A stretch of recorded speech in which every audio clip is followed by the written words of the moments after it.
بسم الله الرحمن الرحيم الله أكبر الله أكبر الله أكبر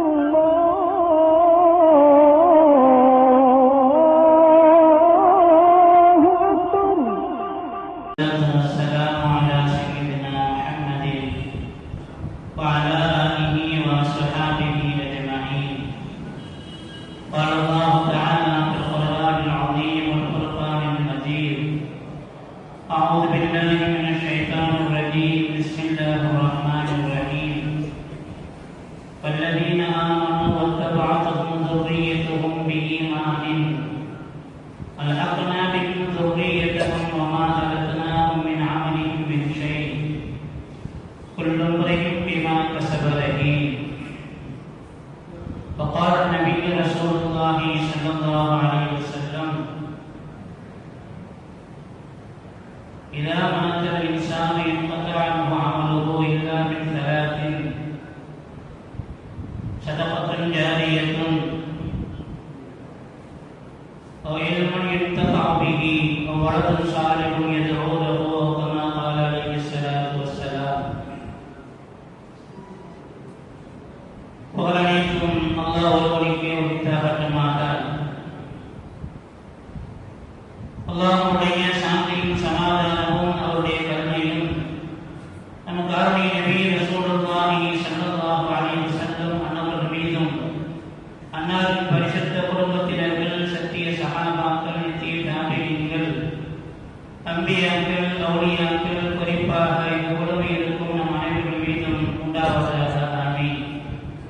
புனிதமிக்க ஒரு நாளில், புனிதமிக்க ஒரு இடத்தில் நல்லதை சொல்வதற்கும் கேட்பதற்கும் நம்மையெல்லாம் அல்லாஹ் ஜல்லஷானஹு தஆலா என்று ஒன்று போல செய்திருப்பது போல், நாளை கியாமத் நாளில் சுவனம் போன்ற வழியில் நாயகத்தில் மீது ரசூலுல்லாஹி ஸல்லல்லாஹு அலைஹி வஸல்லம் அன்னவர்களோடு வீட்டிற்கக்கூடிய நற்பேற்றினை நம் அனைவர்களுக்கும் நம்மை சார்ந்தவர்களுக்கும் தந்தர புரிவானாகவும். ஆமீன்.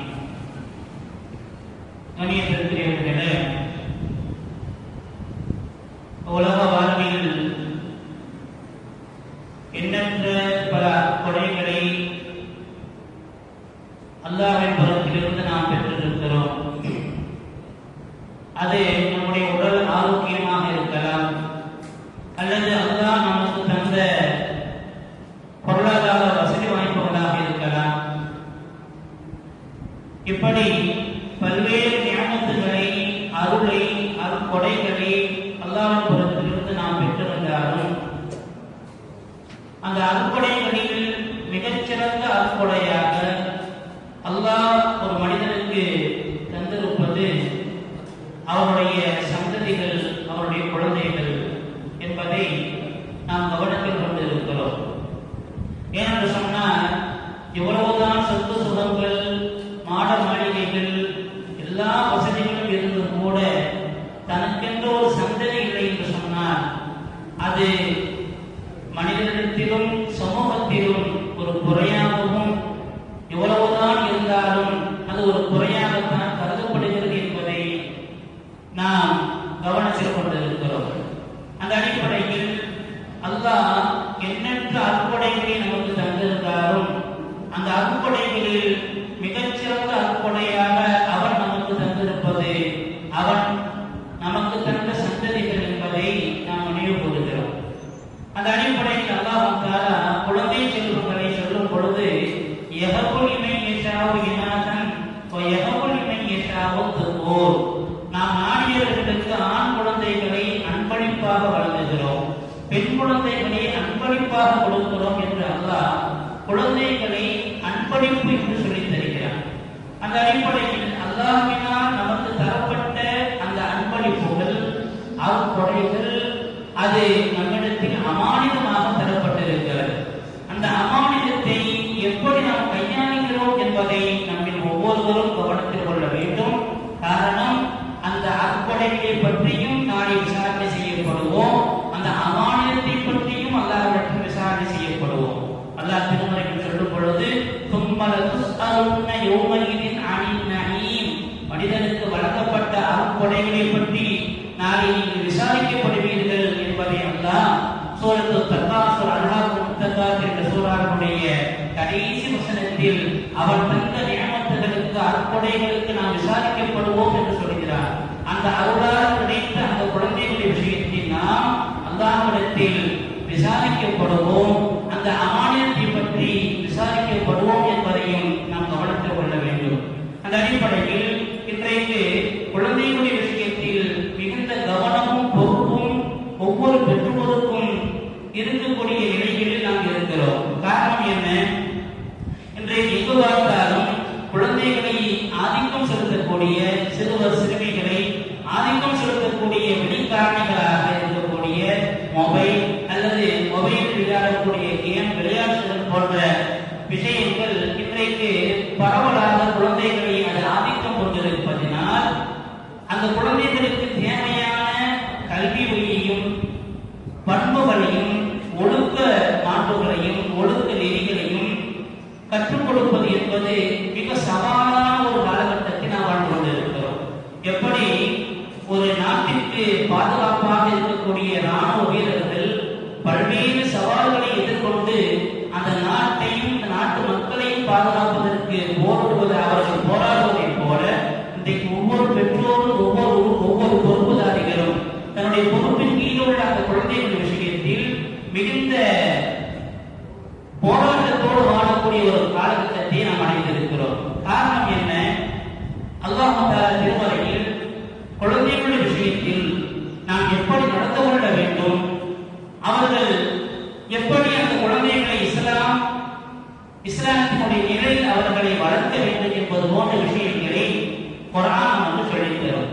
அந்த அடிப்படையில் முதலாவதாக குழந்தைகளின் விஷயத்தில் அல்லாஹ் திருமறையில் சொல்லும் பொழுது, நாம் ஈமான் கொண்டு வாழ்கிறோம், நம்மை பின்தொடர்ந்து வாழக்கூடிய அந்த நம்முடைய சந்ததிகளில் அவர்களும் நம்மை பின்பற்றி வாழக்கூடிய நிலையில் இவர்களை நாளை வறுமையில் அந்த பெற்றோர்களோடு சேர்த்து வைப்போம் என்று அல்லாஹ் சொல்கிறார்.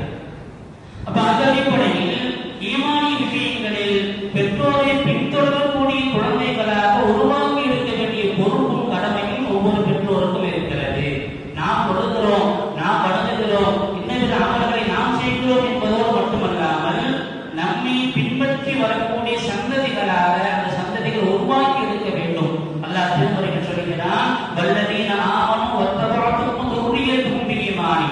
ஈமான் கொண்டு அவர்களை பின்பற்றி வாழக்கூடிய ஒரு சந்ததிகள், இவர்களை நாம் வமா அல்ஹக்னா மின் ذُرِّيَّتِهِம், அவர்களை அவர்கள் பெற்றோர்களோடு அந்த சந்ததிகளை நாளை மறுமையில் நாம் சேர்த்து வைப்போம் என்று சொல்கிறார். அந்த அடிப்படையில் நாம் செய்யக்கூடிய நல்ல அமல்களை நம் பிள்ளைகளும் நம்மை பின்பற்றி அவர்களும் செய்யக்கூடிய குழந்தைகளாக உருவாக்கி இருக்க வேண்டும் என்பது குர்ஆன் சொல்லக்கூடிய முதல் விஷயம். இரண்டாவது, குர்ஆன் சொல்லித் தரும் இந்த குழந்தைகள் நமக்கு கண்குளிர்ச்சியாக, நமக்கு மனதிற்கு நிம்மதி தரக்கூடிய குழந்தைகளாக இருக்க வேண்டும் என்பதை மார்க்கம் சொல்லித் தருகிறது. ரப்பனா ஹபலனா மின் அஸ்வாஜினா வ துர்ரிய்யாத்தினா குர்ரத அயுனின். யா அல்லாஹ், எங்களுடைய துணைகளில் மனைவிமார்களிலிருந்தும் எங்களுடைய சந்ததியிலிருந்து எங்களுக்கு நீ கண்குளிர்ச்சி ஏற்படுத்துவாயாக என்று கேட்க வேண்டும் என்று குர்ஆன் படிக்கிறோம். அந்த குழந்தைகளை கண்குளிர்ச்சி தரக்கூடிய குழந்தைகளாக உருவாக்கி இருக்க வேண்டிய பொறுப்பும் கடமைக்கும் ஒவ்வொரு பெற்றோருக்கும் பொறுப்புதாரிகளுக்கும் இருக்கிறது என்பதை இரண்டாவதாக குர்ஆன் சொல்கிறது. மூன்றாவது, அந்த குழந்தைகள் ஒவ்வொரு பெற்றோரை இந்த உலகத்தை விட்டும் அந்த பெற்றோரை விடைபெற்று சென்றதற்கு பின்னால் அந்த குழந்தைகளுடைய மன்னரை வாழ்வுக்கு துஆ செய்யக்கூடிய குழந்தைகளாக உருவாக்கி எடுக்க வேண்டும் என்று மார்க்கம் சொல்கிறது. ஏதோ உலகில் வாழ்ந்தோம் என்பது மட்டுமல்ல, நாம் மரணத்திற்கு பின்னாலும் நமக்கு துஆ செய்யக்கூடிய சாலிகான சந்ததிகளாக உருவாக்கி இருக்க வேண்டிய பொறுப்பும் கடமையும் ஒவ்வொரு பெற்றோருக்கும் இருக்கிறது என்று சொல்கிறது மார்க்கம். எனவே தான் பெருமானார் ஸல்லல்லாஹு சொல்கிறார்கள், ஒரு மனிதன் இறந்து விட்டால் அவரிடத்தில் எல்லா அமல்களும் முடிவுக்கு வந்துவிடும், இனிமேல் அவரால் அமல் செய்ய முடியாது என்று சொன்ன பெருமானார் ஸல்லல்லாஹு அலைஹி வஸல்லம், இல்லாமின் ஸலாத்தின் 3 காரியங்களை தவிர இந்த 3 காரியங்கள் அவருடைய மரணத்திற்கு பின்னாலும் நன்மை சேமித்துக் கொண்டிருக்கும் என்று சொல்லும் பொழுது நிரந்தர தர்மம், பயனுள்ள கல்வி, மூன்றாவது பெற்றோருக்கு துஆ அப்படி நம்முடைய மரணத்திற்கு பின்னாலும் நமக்கு துஆ செய்யக்கூடிய சந்ததிகளாக உருவாக்க வேண்டும், உருவாக்கக்கூடிய பொறுப்பும் கடமையும் ஒவ்வொரு பெற்றோருக்கும் இருக்கிறது என்பதை மார்க்கம் நமக்கு சொல்லித் தருகிறது. இது மூன்றாவது விஷயம். நான்காவதாக, இந்த குழந்தைகள் நாளை அல்லாஹ்வுடைய சன்னிதானத்தில் விசாரணை செய்யப்படும் பொழுது நம்மை அல்லாஹ்விடத்தில் பிடித்து கொடுத்து விடக்கூடாது. எனவே தான் பெருமானார் ஸல்லல்லாஹு அலைஹி வஸல்லம் சொல்வார்கள், குல்லுக்கும் ராயின், உங்களை ஒவ்வொருவரும் பொறுப்புதாரிகள், ஒக்குள்ளுக்கும் மஸ்ஊலுன் அன் ரஇய்யத்திஹி, உங்களை ஒவ்வொருவரும் தங்களுடைய பொறுப்பை கரப்பிடித்து நம்மை சொர்க்கத்திற்கு இழுத்துச் செல்லக்கூடிய குழந்தைகளாக மாற வேண்டும் என்று சொன்னார். அப்படிப்பட்ட நிலையில் இந்த சூழ்நிலையை, இந்த சந்தர்ப்பத்தை நாம் பயன்படுத்திக் கொள்ள கடமைப்பட்டிருக்கிறோம். நம்முடைய மரணத்திற்கு பின்னாலும் நம்மை நினைவுகூர்ந்து நமக்காக துஆ செய்யக்கூடிய குழந்தைகளாக உருவாக்க வேண்டும் என்று சொன்னால் இந்த விஷயத்தில் மிகுந்த கவனம், விழிப்புணர்வும் நமக்கு தேவை. நாளை அல்லாஹ்வுடைய சன்னிதானத்தில் நரகத்திலிருந்து நம்மை பாதுகாக்கக்கூடிய குழந்தைகளாக உருவாக்கப்பட வேண்டும் என்று சொன்னால் இந்த சந்தர்ப்பத்தை நாம் பயன்படுத்த வேண்டும் என்பதை கூடிய கவனத்திற்கு தந்து, எல்லாம் வல்ல அல்லாஹ் ஜல்லஷானஹு தஆலா நமக்கு தற்பொழுது தரக்கூடிய நல்ல குழந்தைகளாக, நல்ல சந்ததிகளாக நம் சந்ததிகளை உருவாக்கி இருப்பானாக. நம்முடைய மரணத்திற்கு பின்னாலும் நமக்கு துஆ செய்யக்கூடிய அல்லாஹ்வுள்ள சந்ததிகளாக அல்லாஹ் நம் சந்ததிகளை ஆக்கிய முடிவானாக.